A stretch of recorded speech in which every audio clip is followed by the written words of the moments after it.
Everybody, just calm down, okay? Ben, all right, let's do stop freaking out.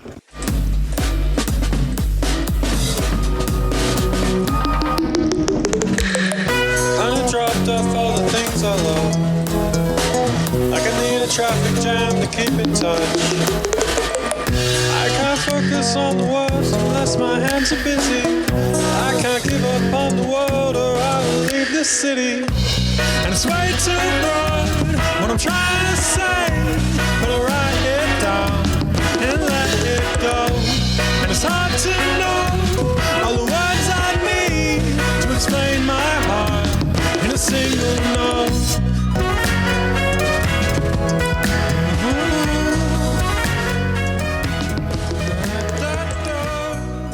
Hello, welcome to WayTooBroad, a show and tell program for really ridiculous, excitable grown-ups. I'm Hannah, and these are my co-hosts, Erin and Ben. Hi, Erin. Hi, Hannah. Hi, Ben. Hello. Hannah, did you get a hand tattoo? Hannah, wait. Did you get a tattoo on your hand that is the same thing as my hand tattoo? No, wow. That would be quite a surprise to throw You have been talking about wanting to get my live reaction on podcasts. That would... No, I wish there was something. I was trying really hard to hide my hand because Erin doesn't know what happened to me this week. What happened to you? Okay. Oh, well, now I've also fucked that up. Okay, I slammed my finger in a car door. Oh, God. Yeah. That's not as fun as a hand tattoo. Predict which finger would be the most frustrating one to slam in a car door. What would your guess be? Okay. Probably my thumb. Which hand? Probably my right thumb. Bingo. Oh, no. What happened? Nobody can see this, but my hand is wrapped up like a mummy. How did this happen? Okay, so I'll tell you the whole story real quick. This is my upfront. We should start with what are we drinking? Okay. I didn't mean to. Ben, what are you drinking? Water. I was actually trying really hard to hide my hand, but I did a bad job. Also, I didn't realize there were so many things in the beginning of our recording session that like require showing your hands. Like we do a clap to coordinate, and then we also put our hands up for room tone. So it was like really obvious. I 100% didn't see your bandaged hand until the big reveal. So okay, that's good. That was the main thing I wanted to surprise you with. Okay, Ben's drinking water. I'm also drinking water. I'm drinking a Ben special water with no ice, but it's in a color changing glass. I was like, that does not look like water. Ben special pink water. This is a blue cup, and then when there's cold stuff in it, it turns pink. Cute. Yeah. I don't know why it keeps glitching. Are you guys seeing that? Yeah. No. That's weird. Erin, what are you drinking? I got water, I got hot coffee, and I got an iced latte. No one at me right now. Oh, wow. Wow. Are they both caffeinated? Yeah. Like full caff? Sure. Wow. Well, it's Sunday. Yeah, it's not a full latte either. It's like I got a latte last night at like 5, and I was like, oh, it's kind of a weird time, so I only drank part of it, and so I'm drinking the rest now. Nice. Yeah. It's respectable. I respect it. Slept like a baby, though. Let me tell you. What? Slept like a baby, though. That's great. Congrats. Thank you. Let me tell you the story of my thumb. I'm going to be quick because it's not my full obsession, but just as an upfront. So Ian and I really procrastinated on Christmas shopping this year, so we decided to go out on Wednesday night. We had some errands to run, and then we were going to do some Christmas shopping in Target. Fortunately, we ran all of our errands first and then went to Target, which is where when I was getting out of the car, I did leave my thumb in the car. And and it's weird. I don't know if you guys have ever done this, but when you, in my experience anyway, when I slammed my finger in the car door, I didn't know at first why I was stuck. Like, it's like your body Oh, God. doesn't really know. I hate that. I think Ian said it's a defense mechanism that your brain, like, until you're out of a situation where you're being injured, you don't really feel it to the full extent. So I I did think maybe it was my coat. Oh God! And it is so possible that I tugged it a little bit. Yeah, it's really like yeah. What was the placement? Like, how did this happen? You were like maybe putting one hand and slamming it with the other. Yeah, that also No, confuses me. Yeah, I was also confused by it. I didn't expect my thumb to be in that situation. So it was the tip of my thumb, like over my nail. Were you driving? You were driving, right? I was driving. Yeah. So you were getting out the driver's side. Oh. Yes, I have Slamming actually. with your left hand. I was slamming course. with my right hand. You're slamming with your right hand. Yeah, So- I've seen it since. Oh, what I bet I did. know what. I can kind of imagine it now. It's kind of like you open the door and then when you're closing it, you go. Yeah, like you grab and your thumb's on the inside. Yeah. And normally you get it out of the way before you slam it fully. Oh God! Got it. Yeah. Okay. That's awful. I'm sorry. I'm so So sorry. I'm trying not to be too graphic. Maybe I should have put a warning on this because Erin is freaking out already. But so I'll just say this: it was I was like pacing around the Target parking lot, just like yelling and being like, "Oh my God, I can't believe I've done this!" And just like, what the fuck? And my hand, it was bleeding quite a lot. Oh God! Did you lose the nail? Not yet. Oh no! So Ian ran in and he got like some stuff to cover it in order to get us to an urgent care. We're at a Target. Yeah, it's great. Target. I was. It's so weird because I told this to Lucas already, but my first thought was, "Oh my God, I can't shop in Target like this." Like I felt very inconvenienced. Maybe Walmart, but like- certainly not Target. Yeah, definitely Walmart would be fine. Or more like, I don't even know if I can shop in Target like this. Like I was still considering it as an option, even though there was blood all over my hand, of, like trying to drip down my wrist. Oh no! So I waited in the car. I did not go into the Target. Ian went and got some stuff to cover it, and then we went to an urgent care. And we were like, "Oh, sweet, there's nobody here. They're going to get us right in." The doctor took one look at it and was like, "You need to go to the ER. Like, I don't think I can do anything for you here." Oh Jesus! Yeah. So then we went to the ER instead. And you were just in waited pain, in excruciating pain the whole time. You know what? It doesn't hurt anymore. It definitely did ache then, but it wasn't like that pulsing like pain, you know?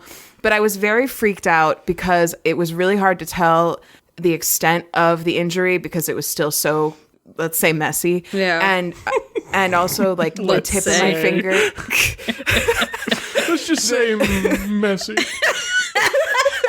And also the tip of my finger felt kind of numb, and I was worried that there was some sort of like it wasn't getting blood flow. Like I was worried about that.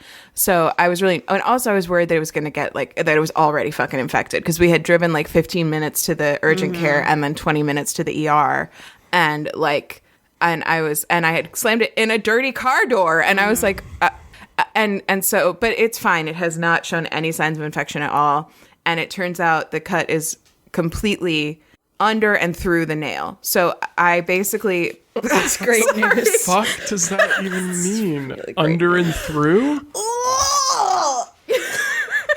Wow. I didn't realize Erin was this squeamish. I'm so squeamish. So basically what it means is the top part of my nail is not connected to the bottom part of my nail anymore. So you might only lose half the nail. I think I'll lose about 2/3 of the nail. The ER doctor said that because it didn't cut through like the little half moon at the bottom, that it'll probably grow back normally. But I'm just like a little bit spooked because they also didn't like remove it or anything. So I don't have any idea how long it's going to take to come off or what that process is going to look like. And it was still bleeding like it bled for like long after he wrapped it at the ER. And we were there for several hours. So it bled a lot. Our bodies are so it's- amazing at Yeah. like hiding pain from us in situations Yeah. like that. Like when I broke my arm and it like fully snapped back, I don't remember feeling any pain from it because that like That's weird because I remember you yelling at me all the way to the emergency room. it was like sore. It was that was on the way home from the emergency room. Oh, was that on the way Yeah, home? I took an ambulance to the emergency room. Thank you very much. Oh boy. Wow. And Hannah but drove the ambulance. Thank you very much. during that ambulance ride, I don't remember it feeling like hurting, and then it was like sore afterwards when I was whining on the car ride home. but it wasn't like you said. I never felt like that like pulsating pain or anything. And part of that was my coach, who was an EMT, also was like, "Don't look at it." Like he kept my face away from looking at it, and I think that really helped in terms of not like, because I think your brain will start to like be like, "Oh, that should really hurt," and like make you feel pain. I think that's true. I think that's really true. Although we were staring at it when we were waiting in the ER. Like at one point, it was. Yikes. At one point, it was like, we were like, oh my God, it's about to drip, because I cleaned my hands off, right? And then this girl who was like there with her friend, like several seats away, like handed me a tissue, like she had been just watching us watch it. Also, the ER was really crowded, so I never. All of their rooms were full, so they brought me in twice, and they also brought me in for an X-ray. Twice or 3 times, because you just. For the listener, she just held up her 2 hands, but her thumb is like stretched out to the side because it's bandaged. I can move it. I could. So no broken bones, and it'll heal. And I've sent the picture on request of it unwrapped to Mom and Lucas, and they both said it didn't look as bad as I expected, which I think was intended to be encouraging, but I took offense because it felt bad and I didn't like it. Well, if it's any consolation, don't send it to me, because I'm sure I'll find it extremely gruesome. I think it's pretty gruesome, but I think it's going to heal okay. It's just going to take a while. And it's frustrating because it does hurt when I put pressure on it. So anything that you use your right thumb for, which is like everything, I just can't do. I'm actually, when it's wrapped, it's okay to use a mouse, but it's not as efficient as it would be without it. And typing is surprisingly okay. Yikes. What the fuck is happening? Ugh, I'm so sorry. Did you take Thursday off? That happened on a Wednesday? I did take Thursday off, and I texted my boss about it, and she apparently didn't get the text, because she messaged me at 3 and was like, this is when it pays to have your dad working for the same person as you. She was like, oh, I just heard from your dad about your finger. I hope you feel better. All she saw was I put in a time off request at like noon, because it was the evening when that happened, and then we waited in the ER for hours, so we didn't get home until pretty late. Yeah.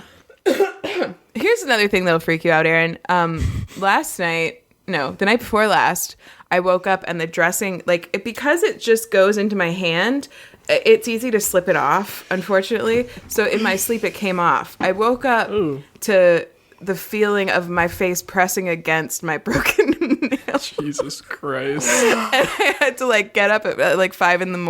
and go wash it, because I had no idea how long it had just been out.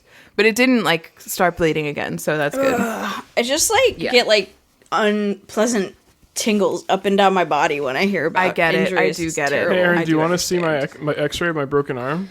No, sir. No, chef. No, you don't? think you I should. have it pulled up, ready to go.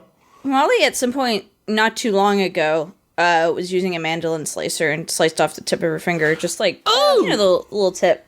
And she just calmly rinsed it and wrapped it up. And was like, I'm going to the urgent care. Just didn't involve me. If she had been in an emergency, I would have put all that aside. Sure. But if it's unless it's an emergency, I really can't help you. Unless it's an emergency, or what you need is for somebody to really have a strong reaction to what just happened to you, I can't help you. That is what I needed, and that is why I waited to tell you. So thank you for. You're welcome. That sounds absolutely horrendous. It sucked, and I was a real baby about it the whole time. Sure. As I said, paced around the Target parking lot. Yeah, and then as we were driving to all the various places, I was just in the car literally making that noise the whole time. And then also I kept on being like, "This is so stupid. This is so stupid. I hate so stupid." You're just move your thumb. I hate it when you hurt yourself in a way that's just so regretful. So you're just stupid. Should have been. I bet Ian is fantastic in a crisis like that, though. He's amazing in a crisis. He did an incredible job. And he's also been the one rewrapping except for the time I had to get up and do it myself because it came off in the middle of the night. He's been meticulously rewrapping it every time. Great. So. Is he squeamish at all? He is not really squeamish, except when it comes to having blood drawn. Mm-hmm. He's had the tunnel vision thing happen before. But he wasn't at all with me. Like that tunnel vision. Exactly. Like that song, like he hears that song and he's like, where's that coming from? Does anyone else hear that? What song? I'm gonna pass out. Oh, television. Probably the most frustrating thing, and something that I've learned about myself from this experience, is that I really find a lot of sort of stress relief in stuff like assembling furniture. Specifically assembling furniture. So we had ordered a bunch of like knockdown furniture to like sort of adorn our living room because it needs some more storage and stuff, like actually kind of our whole downstairs. And it all arrived, like, I think one of them, of the 4 packages, arrived before I injured myself. So assembling them is a huge pain in the ass. Now it takes me much longer. It's like very likely I'm going to knock my thumb into things. I have to do like left-handed screwdrivering and stuff, but I've been doing my best. It's been taking me probably 3 times longer than it should to assemble things, but I really like to do it, and I still want to do it. So I've just been doing it. That's so fair. Yeah. It's just going to extend the relaxation. Yeah, I mean, I don't know if I would go that far, but yeah. Oh, I'm so sorry, Erin, Hannah. you have an upfront. Oh, thank you. So that's why I asked if you could edit also, is just because it's a little bit frustrating. That's so fair. Working with fine mouse movements. Yeah. By the way, sorry this episode's out late. It's Christmas. What do you expect? Yeah, I'm not even guaranteeing I'm editing it today. It's happening at some point, but... Yeah. I'm not sorry. You get it when you get it, and you'll be happy you get it. That's right. Yeah, I almost said, yeah, this episode will come out a little late. But then I'm like, oh, you'll be hearing it. Yeah, my upfront is just I'm playing the video game Hades, and this is a lot of fun. Hades! And we talked about that before. When did we talk about that? While ago. Hades 2 is coming out soon. Yeah, I just told Erin she didn't even know. She didn't know how good her timing was. Here's what happened. It was definitely on my radar for when all of you flips were playing it when Episode it came 156. Hi, we're the podcast. When was that? When was that? November 1st, 2020. Yeah, so there you go. I'm right on track for like... I brought it. Several years after everybody's like already really into it. It's my time to shine. So I had been thinking about playing it, and then they mentioned it on Vibe Check. A shout out to Vibe Check, which continues to be a huge source of joy in my week. And then I was like, all right, it's time. And when I went to buy it, it was 50% off. I got picked up for like $12. Wow. Nice. Yeah, which I think it still is maybe on sale. Everyone should get that shit. I wonder if that was because they announced Hades 2. They put it on sale or something. Maybe. All the stars aligned for you. Yeah, and a little teaser to My Obsession, which I also bought on sale, as it so happened. So... Whoa. Wow, that really killed the room. Whoa. I'm sorry. There's some neighborhood drama in next door that I just came across. Ooh, what's going on? Juicy. There's this man. I actually think he might live literally next door to us, and he... every once in a while, late at night, he'll just do these like very angry posts, and they'll get a lot of responses, and they're always like the weirdest shit. Like the last one was, Love that.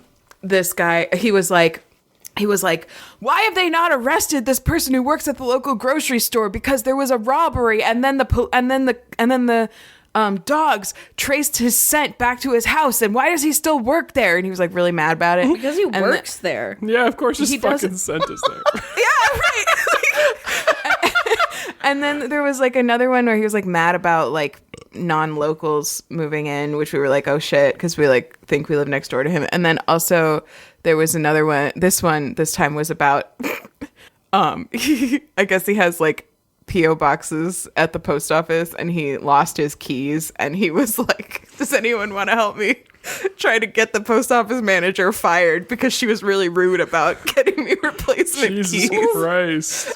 Oh my god. Have you had any trouble with him? Yeah. No, I don't really know what he looks like. Like, we have seen people over there before. I actually don't think anyone lives next door to us. It's not a house. It's just like a lot, but there's like a trailer on it, and I think he might work there and live nearby.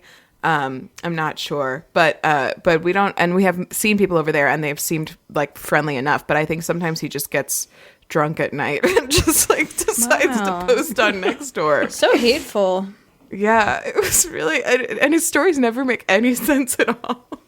Yeah, But in my then he experience, deletes them. the only people who post on Nextdoor like can't capitalize anything properly. Yeah, It's like so true. I just saw one. Our heater just died. Heater capital H, and I was like, They cool. named it. Yeah, Maybe they're German. yeah. Or it's like I just saw a cat in the yard. ...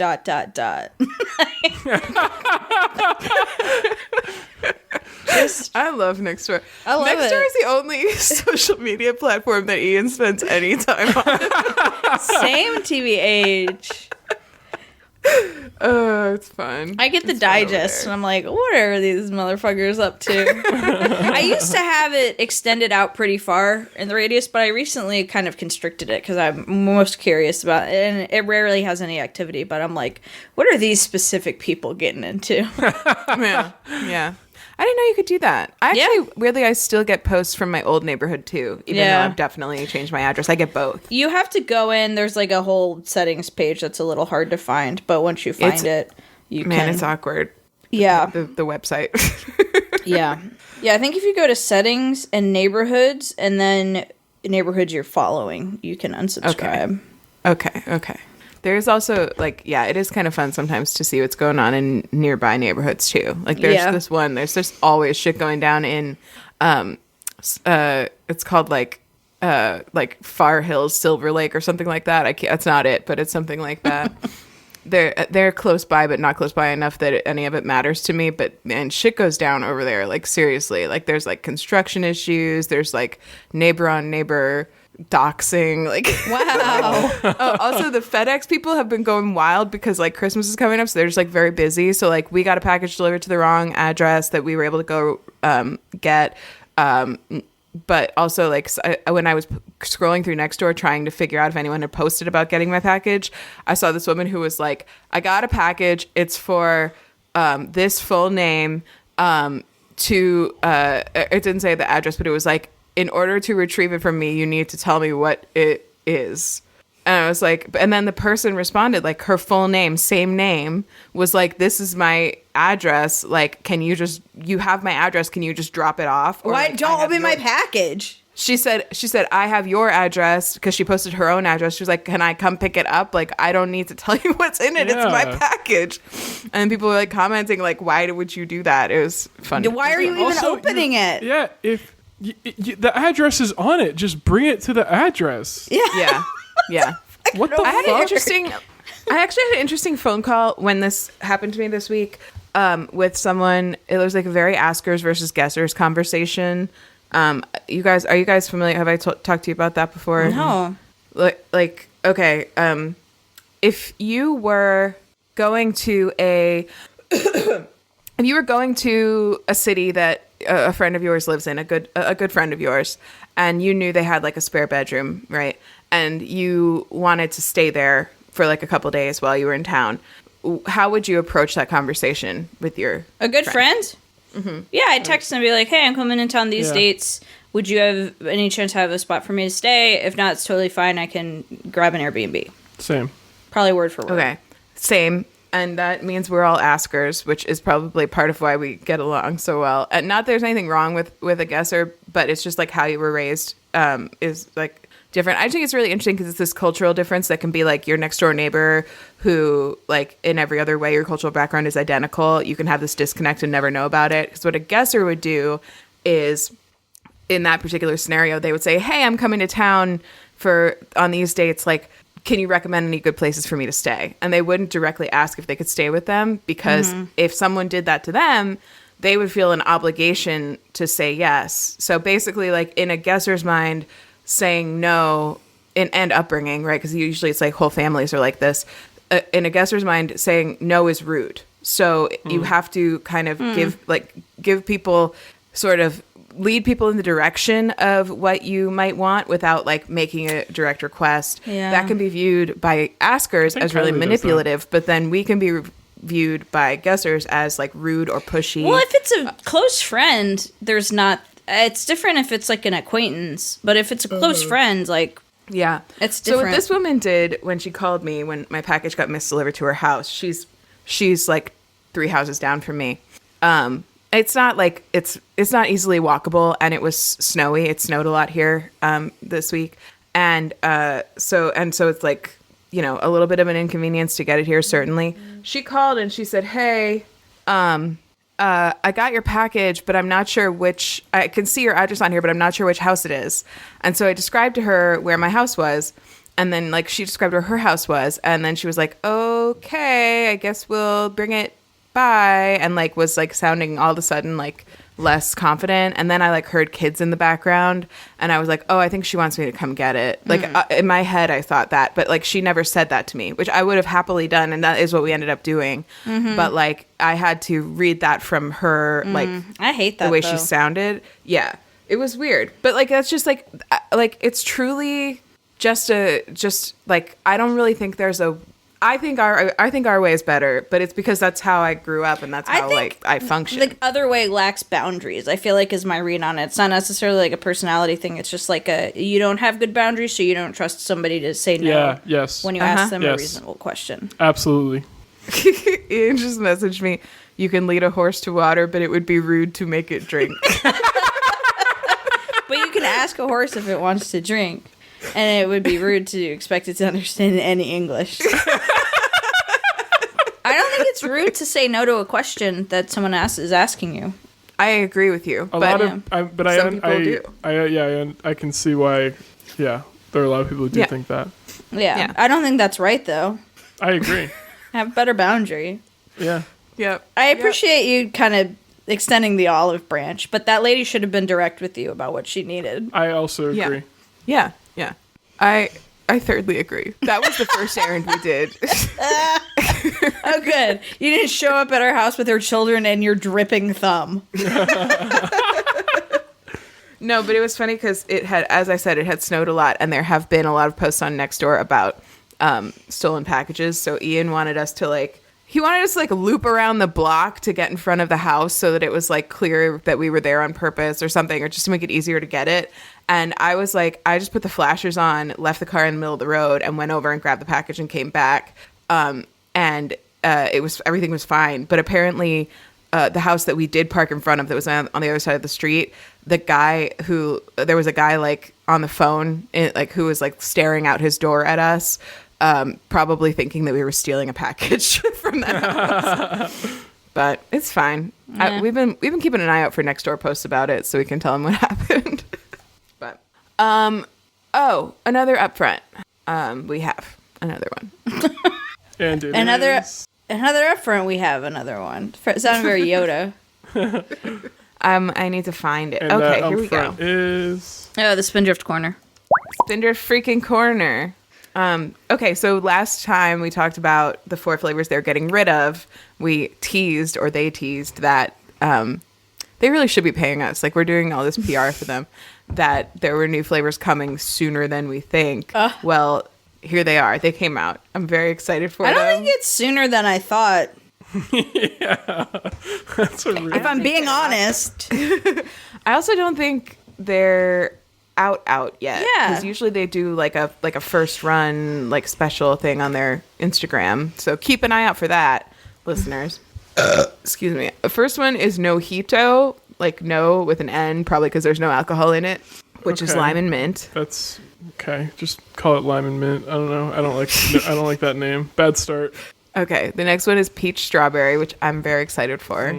Ben's not. I guess. No, it could be good. Ben's unimpressed. But I didn't like the strawberry. I really didn't like the strawberry, so I worry that it'll be. But I like strawberry lemonade. So I also kind of feel like peach is another. Yeah, strawberry lemonade is good. Peach is another one that I feel like it's been like highly requested from them, but I feel like it's another one that seems hard to get right. Like peaches and strawberries are both kind of temperamental flavors. Yeah, and like not a fruit that we like drink the juice of a lot. You know? But I'm excited for it. Mint green tea, very excited for that. Absolutely, let's go. Beautiful. It's gonna be gross. Freaking go. I'm calling it. You don't like mint? It's gonna be absolutely nasty. Wow. Or green tea. You don't seem like the fairest judge of this one. I think this is like their replacement for the cucumber one that neither of you were excited about. So. Replacing nasty with a nasty. I didn't get to say this last time, and it's not going to make you guys more interested in it, but something I liked about the cucumber one is that it's kind of a little salty. Great. I'm happy for you. It's still good. And the last one is mango black tea. That's going to be delicious. That's going to fuck so great. hard. Yeah. Absolutely. So they haven't done a green tea one before, have they? No, I don't think so. Wow. We don't have any emails. Well, we do, but Erin would say they're not real. So They're not. We just even though I getting can in there see and them right deleting there. spam before. I know. I've done that. I've literally done that before. Usually I wait till she's on one of her kicks where she really likes to read the spams, and then I delete them. I just love how much you hate it. Yeah, I know. It just feeds it. I know. Yeah. Should we pop in? Let's pop in. Friggin' Ben, what you got? Okay, so this is one of those weeks where I just need to be true to myself. Yeah. Well, first of all, it's a very busy week. Have we recorded a week ago or 2 weeks ago? I don't remember. It was a week ago. 2 weeks ago. Was it? Wow. Okay, it's been a very busy 2 weeks then. Because I had to wrap up a bunch of stuff in order to take 2 weeks off for Christmas, which I'm doing. Let's fucking hashtag let's go. Hell yeah. So, my obsession really is truly still Pokemon Scarlet and Violet, but it's a different part of it. It's a different part of it, because listen, I finished the Pokedex, played through the whole game. So you say. It's true, I did it. And then I have been thinking about, and have since actually done it, getting into competitive double battles, which is like the official format for competitive Pokemon, like the Nintendo sanctioned one. So it's actually very interesting. I plugged Pokemon Showdown in my what do we call it, homework last podcast. Obsession? And nope, in my homework I talked about it. Your homework. Yeah. I remember that. Yeah, now. no, I got there. And your podcast? Just like 30 seconds after I found the word. Pop in with the wrong word. Which is where you can play competitive doubles on there too, but it's the most of the community there is playing competitive singles in sort of like a fan-created format where there are tiers based on usage. So there's like OU, which is overused, UU is underused, RU rarely used, and it goes a couple lower tiers than that. And so like really good Pokemon that are used a lot are banned from the lower tiers. And there's a big community on a website called Smogon that sort of like decides on the rules, what Pokemon get banned from various tiers and stuff. They have like specific rules, like they have a sleep clause, which means you can't put more than one Pokemon on a team to sleep at a time because sleep is really fucking annoying in Pokemon. Did you say they decide that on a forum? Yeah, it's like a bunch of forums. Wow, that When sounds you say disorganized. Put it to sleep. Is that like euphemism? No. Okay. There's a sleep status where they actually are sleepy. They're sleepy little babies. That makes more sense, honestly. And they can't do anything for like 2 to 5 turns or something. It's really annoying. Gotcha. And yeah, so shit like that. They like ban particular things. And that's an attack when you put someone else's Pokemon to sleep? Yeah, there are would specific say. attacks for it. So it's I see. There's a specific move called Spore. Most moves that put Pokemon to sleep are low accuracy, but then for whatever reason, there's this one move called Spore. Ben, hold on. I don't like it when you say that phrase, though. Can you just say it makes them sleepy boys and girls? Sure, it makes them sleepy little babies. Okay, thank you. There's this one move called Spore that for whatever reason is 100% accurate and makes them sleepy little babies, and it's really annoying. So Pokemon that get Spore are often popular solely for the move Spore. Yeah. But then, so that's like the sort of singles community, the single battles. Then on the doubles side is the official, it's called VGC, Video Game Championship format that the Pokemon Company runs. Like all of like the big tournaments and like the quote unquote official world championships are all in double battles. And it's like a completely different meta. It's actually really interesting. And one of the things I like about it is that there's Pokemon on your team that you bring like solely as support Pokemon. Like in many cases that they don't even have a damaging move, or they only have like one damaging move, and the rest of their moves exist just to like support the ally next to them, which is totally not a thing. I mean, there's things that are kind of like that in singles, but it's much rarer. Most of the time in singles, you're just kind of like prioritizing damage and being able to like switch into certain threats. When you say doubles, you mean like two Pokemon versus two Pokemon, but there's just one trainer, right? Yeah. Oh, okay. Two Pokemon versus two Pokemon. I also was wondering if you were playing with a friend. No, it's just two Pokemon. And it's also... He doesn't have those. The other big difference in double battles, or in like the official VGC format, is that when you start a battle, like you see your entire enemy's team of 6, and you each only pick 4 Pokemon that you actually bring to the battle out of your team of 6. So there's like an interesting thing there where it's like, what do I think that they think is going to be best against my team, and then what do I have best to counter that thing that they think is going to be good against my team? And you have like a minute, like 2 minutes to decide that. It can be stressful to figure out. But it like reminds me a bit of my favorite Pokemon format, which is Draft, which I think I've talked about before, where you like put together a team of like 12 or something, and then each week you play another person who has a team of 12, and it's public information what Pokemon you have. Then you only pick 6 of those Pokemon to actually bring to a given battle. It's the same kind of idea where it's like, what do they think is going to be really good against me? And so what do I bring to counter that? Cool. And the fun thing about doubles also, and doing like the ranked doubles in the actual game and like Wi-Fi battles, is that you get to play in the actual game rather than being on an online battle simulator, which is fine. Like I love Pokemon Showdown because it makes like team building take minutes instead of days. Yeah.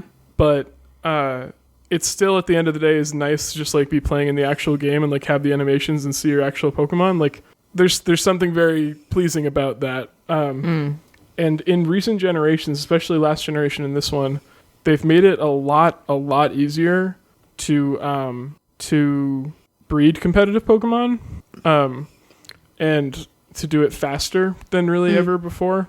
So it's like not... It used to be a really, really big lift to have to like put together a team of 6 really good Pokemon. It's not really that much anymore. Like it took me like less than a week, I think, of just like every night I would spend a couple hours. We were like watching Critical War. I was watching Kylie play God of War, and I would just sort of be like mindlessly breeding Pokemon. And it was pretty easy. It was like, it wasn't that bad. Yeah. So you're playing this in Scarlet, and this is something that is like a alternate play mode of the game. Is that, or is this a mod? Sorry, I think that was a dumb question. No, I was also kind of wondering. There's like you can go into it's not an alternate play mode. It's just there's a like a, what is it called? I'm trying to think of the word. Sorry, I didn't think it was stupid. I just couldn't remember the word I'm trying to think of. Poke Portal. That's what it is. Okay. That clears it up. In the menu. In like the main menu of the game, you can enter what's called the Poke Portal, which is like where you do all of the online stuff, like the co-op that Lucas and I did, the like the raid battles thing, and then also you can do like trades with people, and then there's also an thing on there called Battle Stadium, and if you go into that, there's an option for ranked battles, and that's where you do it. Okay. I see. Thank you. Can you like go pro at this? Yeah, some people are. It's really hard. Are you gonna? No, wouldn't want to. And what's it called? Competitive double battles? It's called VGC. Oh. So Pokemon VGC double battles. VGC double battles. Yeah. And that's fun. different than Double Team? That's a move. Oh, okay. That's I'm just really Googling, Ben. That's actually just a move Googling, okay? that is... that's an example of a move that has been banned in the singles community. Oh, wow. Because it's just annoying as shit. Basically.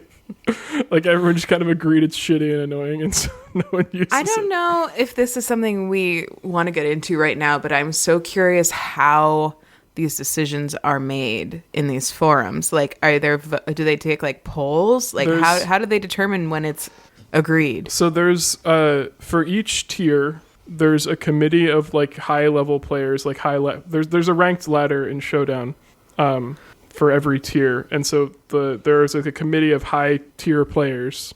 I think 5 of them, that sort of like based on discussions on the forum and their experience bring things up to be potentially banned. It's never just like outright banned by them. Like there's usually a long process of like they poll the community, and then they'll sometimes do something called a suspect test where they'll like either create a separate ladder or just on the regular OU ladder they'll allow something that normally isn't allowed and just like see how it kind of affects things basically.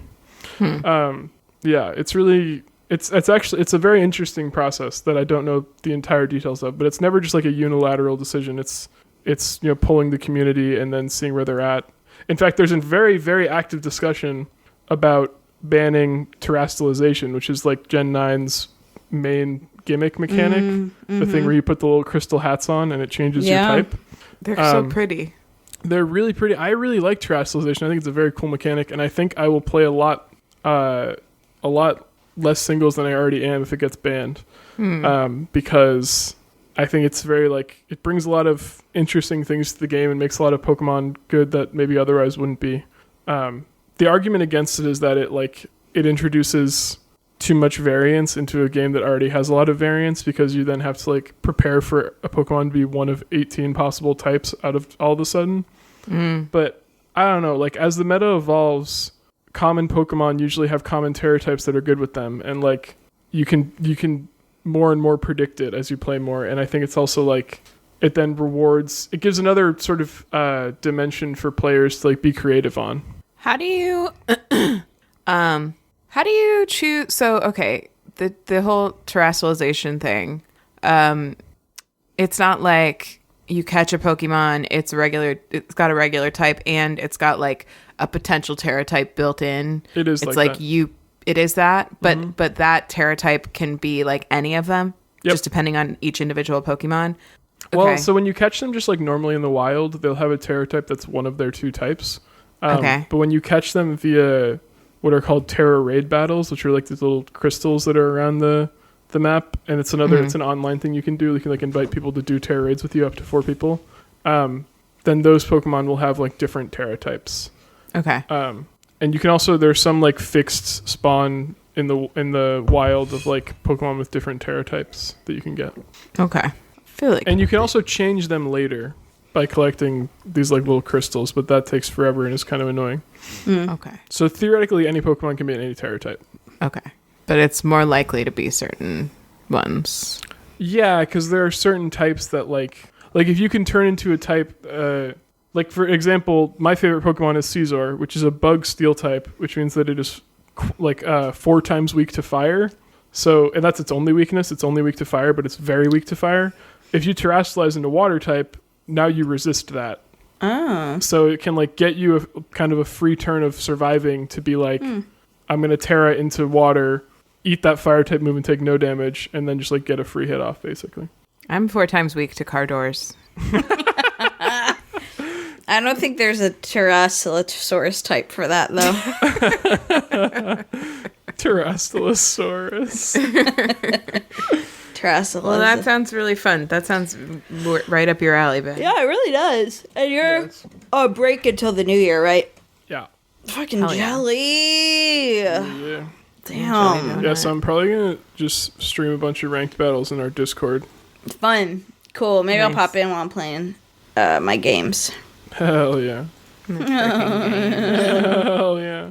Ian and I have been mining and crafting. We use the Discord because we actually set up our computers on different floors of the house, so he can't hear me. So we're like in there a lot lately. Cool. Yeah. That's actually good to know. Yeah. We found the craziest... Yeah, great obsession, Ben. We found the craziest fucking cave last night. It just went on forever. Maybe I'll show you guys. Maybe I can stream it sometime. Strip. Yeah. Well, what's your obsession, Hannah? Okay, so my obsession, I have to credit my other brother, Lucas, for giving to me. It was kind of unintentional because he thought I had already seen this show when he messaged me and called me about it. He was actually pretty confident that I had brought it as an obsession on this podcast before. And there's a reason for that. but the fact was I hadn't seen it. So I'm watching it now. It's called Married at First Sight. Okay, I see why he would be confident that you'd seen it, because I feel like I would have also been confident that you had seen it. Yeah. So yes, and the premise is remarkably similar to Love Is Blind, which I think is what he was thinking of. But Love Is Blind is actually like gives them more of a chance to get to know each other than Married at First Sight does, because literally the people on Married at First Sight, the first time they meet the person they're going to marry is at the altar. They don't even know their name. What the fuck are we doing to people's lives for television? Can I ask you a question? Are these all straight people? Yes. Can I just like, okay, are gay people ruining the sanctity of marriage? Okay, I'm so sorry. Continue. That's the Republican fucking line. That's a really good point. Jesus fucking Christ. That's such a good point. So this show is actually very different from Love Is Blind for other reasons than that. One of them is it's actually been going on for 11 seasons. No, fuck off. And it was or it I guess still airs on Lifetime, or Lifetime, yeah. Lifetime did me like that? Wow. Yeah. Oh, they're great Christmas movies. So the vibe is extremely different from like a Netflix series. Like it's much more like, first of all, it was edited for network television, so it's incredibly repetitive. But that actually is kind of nice for me because I pay so little attention to these types of shows.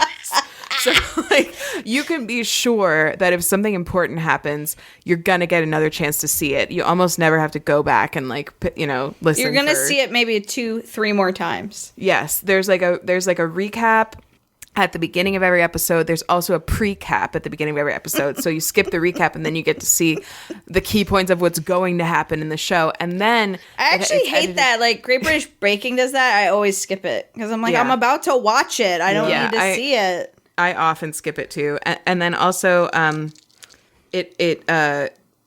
it's edited for commercial breaks, so it'll often repeat itself in the middle of the fucking show. Like you'll go to a break and then come back from the break, and the exact same thing will happen again, except there were no commercials. So that's so great.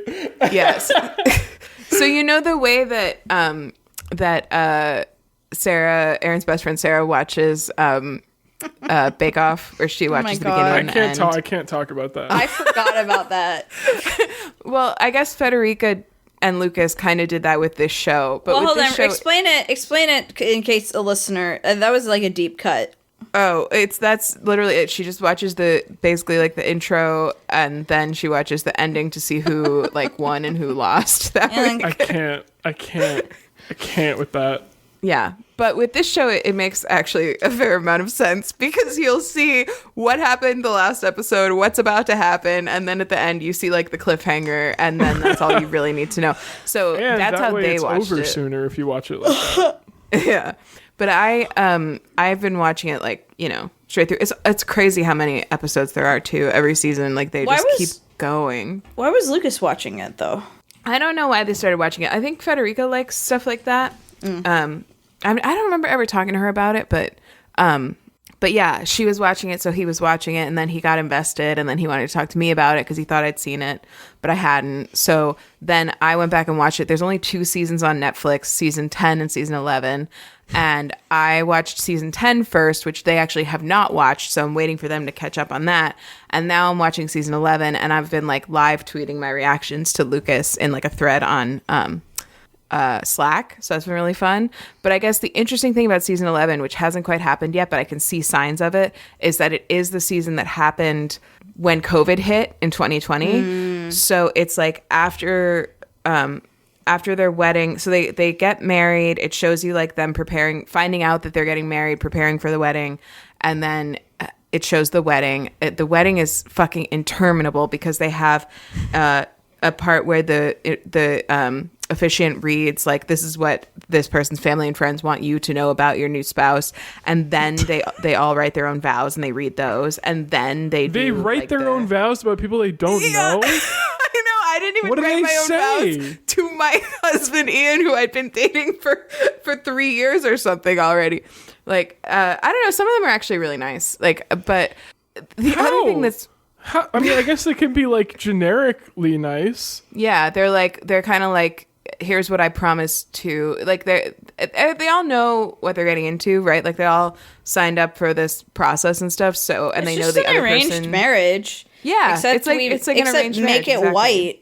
Make it white, and then like the same people watching this being like making fun of people who get arranged marriages will be like, yeah, I love this show. Right. Not you, obviously, but that's the thing, actually, that's really interesting about it is that the tone, as I said, is very different because it's on Lifetime, but also the types of people that they choose are very different. They are not choosing people for, at least by my judgment, they're not choosing people for like to make good reality TV. Like, I'm sure they're choosing people based on how they look to some extent, but also they're choosing the matches based on what the other person is physically looking for. So they have to, to some extent, but also like they are picking people who like are really interested in being married and like, are ready to be invested in the process. They're trying to, at least. They don't always succeed at that. But I can't imagine. I don't know. I can't. Who is the person who wants to be married like that? There's like a lot of them. Like in season 10, they had lonely people. 65,000 people apply to be on the show, and they Really? picked 10 of them. Yeah. To someone Yeah. that you've never met before? Yeah, it's made me think a lot about things like arranged marriages, because there are a lot of cultures where arranged marriages are very normal still, or where they were in the past. And like, I think like it's very culturally foreign to us, right? And I think it's, to some extent, it boils down to the fact that like American culture is just like quite individualistic. Like, obviously family matters to us. Like the three of us here, we're all family. But What? it's not like, Whoa, big reveal. but it's not like, it's not treated with the same, I think, like reverence or like put centrally in the same way that it is in places like China and India and like Japan, where it's like the collective and especially the family unit is more important than the individual on almost all levels, right? And like, I think that in that type of culture, like an arranged marriage where your family picks your mate makes a lot more sense, and it is in its own way like it's you sort of committing to it's like an act of trust in your family, and it's an act of caring from your family for them to pick a good like match for you, right? So like it's helped me kind of understand that better. However, in this show, it's not the families that pick; it's the experts. They talk about the experts also, a lot. these are people who didn't grow up in that kind of culture. Also, Right. I'm not necessarily like confused about, because I can see your point on like arranged marriages and culture where family is kind of the be all end all like that. And like, it's like normal to like live in like large family units in one house and stuff, like that kind of thing. Yeah. But in growing up in the US, the people on the show, I'm assuming most of them are probably American. I don't know if that's true or not. I'm trying to imagine the kind of person who growing up in that culture and in that culture, and someone who is like the somewhat stereotypically obsessed with marriage in the way that a lot of people in the US are, and then also add on to that wants to be married to someone they've never met before. I feel like those seem weirdly conflicting to me. It's hard to imagine who that person is. Yeah, I think it's that's what's kind of have interesting you about met it is, every person, Ben? I think it's I've been talking to Ian about this because I think it's interesting, right? Like, marriages are built on a foundation of like shared priorities and shared interests. Like, at least that's part of it, right? And chemistry. And chemistry, Friendship. absolutely. And those are important too. But I think the philosophy of like the people who would choose to do this is kind of like their number one priority is they want to be in a marriage with On a someone reality who also show. wants to be in a marriage. Oh yeah, that too. So it's so like that's one shared interest that they all have, right? And that's like what they're choosing to build their foundation on. Like it doesn't always work, but it works like a weirdly surprising amount of the time. But I'm not necessarily advocating for people like going on the show or doing it this way. It's just really interesting to watch. There definitely are people who are there because they want to be on TV, but I think it's less of them than you would think and less than a typical reality show. It seems like they try really hard to filter those types of people out most of the time. And I would say, like, the experts do seem like experts and respectable, and they're quite involved. There's 3 of them, and 2 of them are therapists, and one of them is a pastor or something. But he's very wise. He's like a wise black like pastor guy, and he's, I don't know, he seems nice. It's not, when you said he's wise, and me immediately think of the pastor from Firefly. Is it that guy? He's kind of similar to Shepherd Book. Shepherd? Yeah. And then there's one who's kind of like, I guess she's like kind of a sex and intimacy therapist. And then there's another one, I don't really know what her specialization is, but her name is Dr. Pepper, which is very funny. No So she's obviously qualified as fuck. Yeah. But when they run into issues like in their marriage, that they just like, you know, embarked on, the experts do come and meet with them either individually or together, and they talk through them, and they kind of make that decision whether they're going to like recommit or not. So like the basic structure is they get married. That's like the first, you know, couple episodes, all the weddings. So both the seasons I've watched, it's been 5 couples. Then they go on a honeymoon for a week to some international destination with all of the other couples. So they all get to bond with each other and with their partner, their new partner, and like start figuring things out. Then they come back, move into an apartment. All of that is very similar to Love is Blind.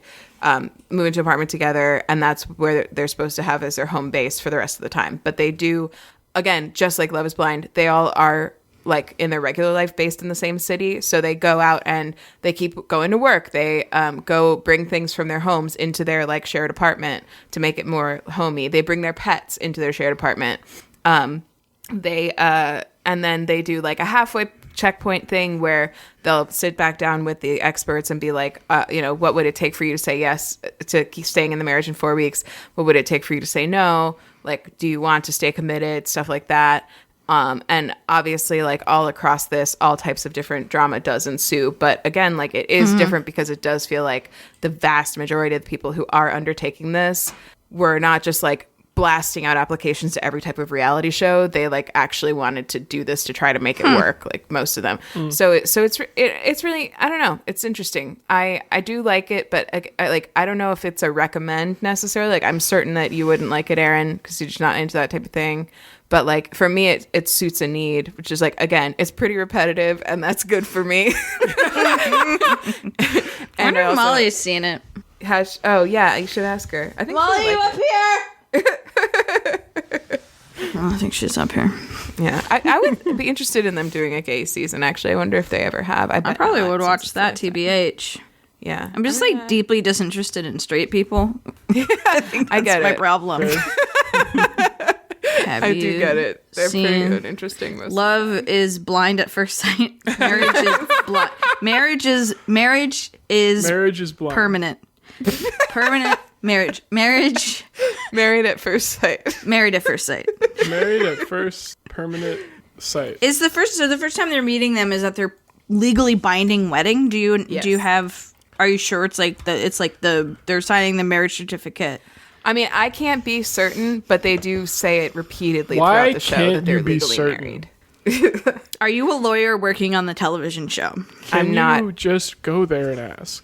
Like, I don't even understand how you get a marriage certificate without the people present and all that stuff. Like that seemed like something we had to drive several hours to somebody's home, so that without the people present, without the people with presence. To get the marriage certificate, you have to drive several hours to the marriage license. Home? Yeah, because we got married in a different state, so we had to drive through that state to the like. Oh, okay. Anyway, it takes planning. But okay, that's great. That's it. Yeah. Married at First Sight. Erin, what's your obsession? Well, I'm gonna go pee, and then we can talk about it.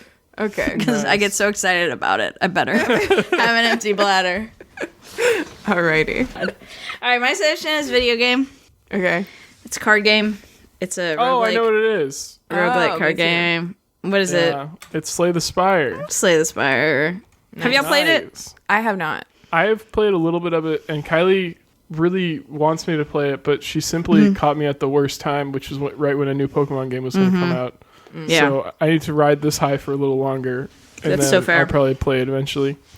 Another one that I got for cheap, I want to say. Can I look this up? eShop. Anyway, it's a card game. Yeah, I got it on sale for $10. Molly has seen Married at First Sight. Excellent. Yep. Got for $10 on sale. Let's see what to say about it. It's really fun. You start out and you have, I think, maybe the choice of just one character. And it's a roguelike, and what's the term for you like decide all your moves in advance and then it plays out? A planner. No, I think you described League of Legends like that, where you, or like maybe not the League of Legends, but the other game that you were playing that spun off of League of Legends with cute little Auto animals. Chess? Yeah. It's not really. It's similar, but I see what you mean. It's more like. Yeah. Yeah, I don't know what to call that. Well, basically, it's like you begin. It's like not a. It's like a card game. It's a deck builder game, and so you begin, and you're. I guess it's procedurally generated as well, and so you're like going through a map, and you can choose your path basically, and then you're either entering into like a boss battle or a question mark, which could be like you could enter into a battle, or it could be a treasure shop, or it could be a scenario where something happens to you, or you get something, or something bad happens to you. And then there's also rest areas, and then there's like elite bosses. And so you're kind of gathering cards to build your deck, or you have some chances to like delete or trash cards from your hand. Not a ton, actually. Like not in like Dominion, you have a ton of chances to do that often, but you're also accumulating potions that give you different boons. And my favorite element are these relics that you get. So you always get a starting relic, which gives you some sort of boon. And then you can also, in a regular gameplay, the elite bosses are harder, but they drop rare relics, which give you like special things that really help your gameplay. And so basically you have like energy that you can spend each turn to play your cards. And so you can see in the regular gameplay, you can see the intent of the enemy you're fighting. You can see like, for instance, that they're going to stab you for 9 HP. And so you can use that knowledge to like accumulate block so they don't deplete your HP or like attack them. And it's really fun. And as your HP depletes, it depletes for like your whole run, not just your individual fight. And so another resource management, kind of like Hades, is you have to like manage your HP, not only in the turn, not only in like the fight that you're in, but like across your whole journey. Because if you die, you're dead, and that's it. So yeah, it's super fun. And then you eventually unlock new characters, so you can play with a bunch of different characters that have different decks and different kind of mechanisms that are really fun. And then you can also they have like a daily challenge, but you can also do like custom runs, which I've been getting into, where you can like toggle different things, or you can start with 3 different modifiers and kind of have brand new games, cool. like brand new what's the word I'm looking for? Like it feels like the game is kind of new every time. So I feel like that's an essential feature for a roguelike to keep it interesting, to be able to like like Hades has the heat thing where you can like make the runs harder. Oh, I didn't know that. This reminds me of... I think you get it. I think it's a post game. Okay, that makes sense. It reminds me of Inscription, the way you're describing it. Do you play that, Ben? Yeah, it's it is Inscription-esque. I mean, Inscription is also a roguelike deck builder, but I think Inscription has a lot of other stuff going on, but like and I think the actual like roguelike part of Slay the Spire is a little more what's the word? Complex than Inscription's counterpart. Did you just put your head on the microphone? Yeah, it made a fun squeaky. It made a little squeaky noise. Yeah, it's just a really fun game. I played it a ton. Like I had traveled to LA for business last week. I played it a ton on the airplane. It's just really, really freaking fun, and it's nice too because it's not like since it's like turn based. You don't have. It's not like it doesn't take like any fine motor skills or like good eye-hand coordination because it's just kind of like you just have to like think about it, like what you want to do or your priorities. Did you know you can use the Switch touchscreen to play it? Mm-hmm. Yeah, I learned that on accident by accidentally skipping like a whole treasure chest of relics, but when I accidentally like fat fingered something, or I was describing it to Molly, who probably didn't really care, but I was like pointing at something and I accidentally clicked it. And I didn't want to, and then I was like, "That was it." I think I like exactly skipped my own Kylie turn. and I discovered it. Yeah, she was sitting next to me on the couch playing it, and I was like pointing at something to ask what it was, and I like touched it and it played it, and I was like, "Oh, what?" You probably fucked her over, is what happened. Yeah, I since like. So there's 3 acts, and at the end, if you beat the last boss of the last act, you die anyway. So I haven't figured out like what kind of gets you to transcend. But before, I was having a lot of trouble getting past the second act boss, and I was doing the best I'd ever done, and I accidentally skipped my turn and like fucked myself over. No. So I like didn't apply any block or anything, and I just got absolutely pummeled. And I was like, no, I was so close, but. Yeah, you can get like I'll play games where one of the modifiers you can play is that normal bosses drop relics, because normally if you beat a boss, they drop cards that you can add to your deck. But I played one where you can drop relics, and so you just like end up with a bunch of like 20 or so relics that all give you like great boons and stuff, and then just absolutely dominate. So that's kind of fun, even though it's a little broken, but it's fun. Hell yeah. I just this moment realized that your brother's name is only 1 syllable away from dominate. Oh, wow. Yeah. Wow. Also, those are all names. So it could be not one letter away. Syllable. 1 syllable. Yeah. Okay. Domin. 8. Yeah. So good, Hannah. Think about it. If your name was Dominic, you could go by Dom or Nick. If your name was Dominate, you could go by Dom or Nate. Wait, hold on. Wow. Pause. Pause the podcast. Do people named Dominic go by Nick? They no, should. They don't. They should consider it. No. Oh, what's Nick short for? Nicholas? Dominic. Short for Dominic. Do people named Jonathan go by Nathan? Yeah. Right? No. They should consider it. They should consider it.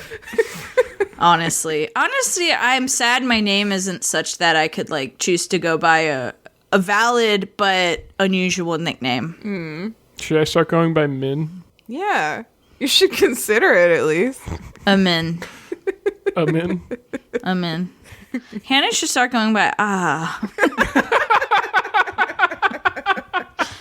Or if she's not feeling as good, nah. Nah. I love that. Nah. You just like set your like Slack status to either one depending on your mood, and people will know to steer clear on your nowadays. Love that. You should at least consider it. Or Anna. Yeah, you should at least consider it. Yeah. I mean, yeah, I'm considering it. Okay. Or Hannah without the H at the end. Oh, not gonna consider that. Not that. Fuck that. Fuck that. All right, that's all I got. Slay the Spire. Play it. Slay the frickin' Spire. You play it on the Switch, but you can also get it on the PC, right? Yeah, I sure mobile. can. Yeah, it's like you can get it anywhere games are sold. I don't know if that's true. Let me see if it's on sale. Probably the fucking GameCube or something. It doesn't look like it's on sale to me.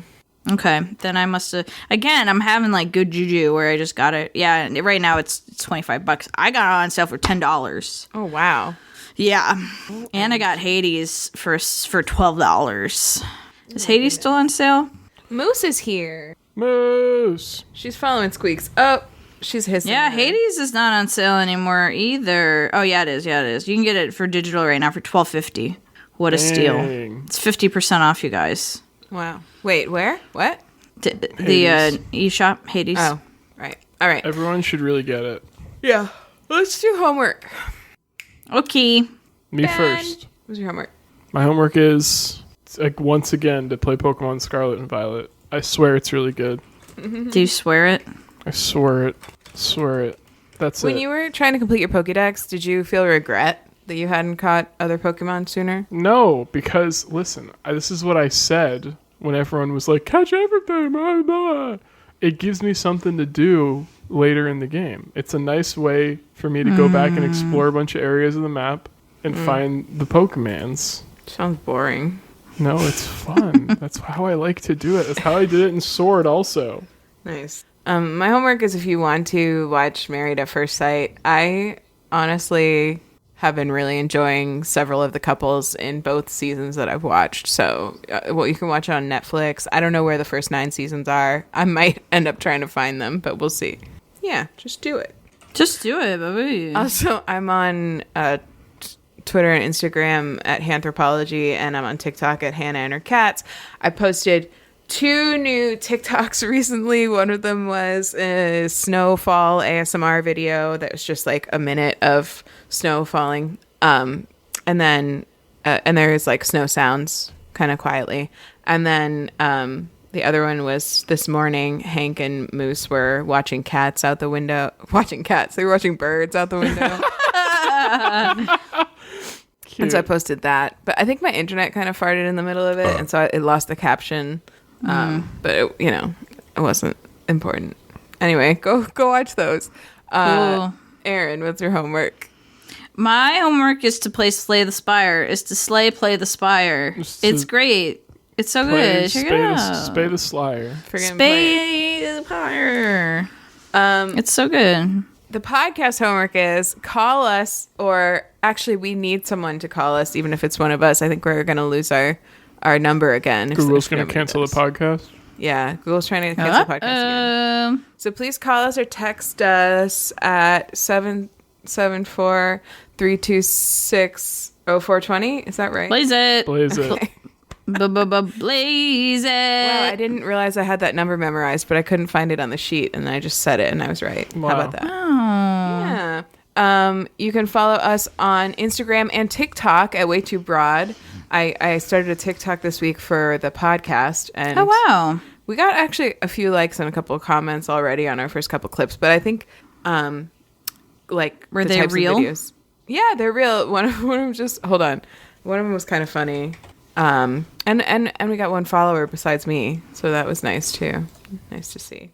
The comment says, "This podcast cool," from someone named Yo Boy, who does appear to be real. And then another one is just like 3 laughing emojis. So that was on the catacombs clip that I posted.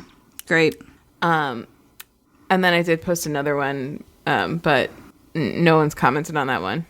It was my really interesting story about seeing a deer, but I didn't really see the deer, and the deer hit a car.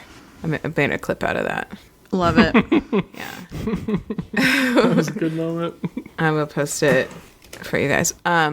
Sorry, there's more. Email us at waytoobroad@gmail.com. You can find all of that stuff at waytoobroad.com or waytoobod.com or nameyourselfjame.com or nameyourselfjameegan.com or jameegan.com for anything you want. earnben.com for anything you need. maxfun.org for a cute summer dog on a summer boat. friendsofthechaos.bandcamp.com for some great music, including our theme tune. Thanks for writing that. And that's it. Thanks for coming. Thanks for listening. Have a great couple weeks, at least. I don't know if we really talked about whether we're recording between Christmas and New Year. It might be a month before you hear from us again. You get what you get, and you won't throw a fit. That's exactly right. But we love you all, and We love you. the podcast candle is now extinguished. Goodbye. Fun life's fun to find time to shine a little vice and another in the bottom of the down. Stand down, in the vice. Ding down, in the bottom. Hey! Touch silent, in the bottom of the night at the bar, down, in the bottom of the night. Touch silent,